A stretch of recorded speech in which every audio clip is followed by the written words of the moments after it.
ओम शांति।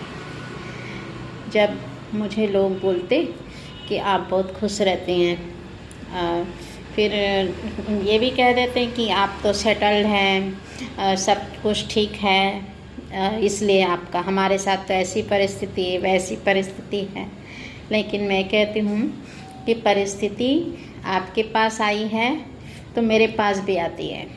लेकिन पहले जब आती थी तो हम रोते थे, टेंशन में रहते थे। फिर एक दिन बाबा से कहा, परमात्मा से, कि बाबा मुझे खुशी नहीं रहती है। तो बाबा ने मुझे वरदान ही दे दिया। तो वो वरदान में था कि आप खुशियों के खजाने के भंडार से भरपूर आत्मा हो, खुशी के खजाने के भंडार से भरपूर आत्मा हो। तो उस वरदान को मैंने अमृत वेला फलित करा, 21 बार लिया और अटेंशन रखा, तो खुशी रहने लगी। और फिर बाबा की मुरलियों से हमें समझ में आया कि कैसे हैंडल करना चाहिए। बाबा ने ड्रामा का राज भी समझाया है। तो पहले परिस्थितियाँ आती थी तो हम टेंशन में रहते थे, अभी भी आती हैं और कई बड़ी बड़ी परिस्थितियाँ आई है। आपके पास आएगी तो लेडीज़ तो क्या, जेंट्स भी हिल जाएंगे, इतनी बड़ी बड़ी परिस्थितियाँ आई है।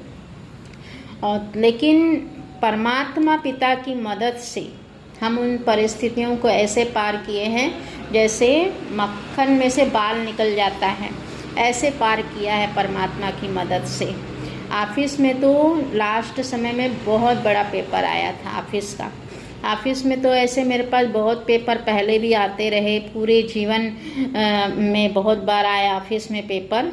लेकिन ये लास्ट का जो पेपर था ना, वो बहुत बड़ा था। उसको बताने के लिए अलग से वीडियो बनाना पड़ेगा, क्योंकि थोड़ा बहुत बड़ा है वो केस, जिसमें इतनी बड़ी परिस्थिति आई थी कि आर और पार की लड़ाई जैसे, बता नहीं सकते।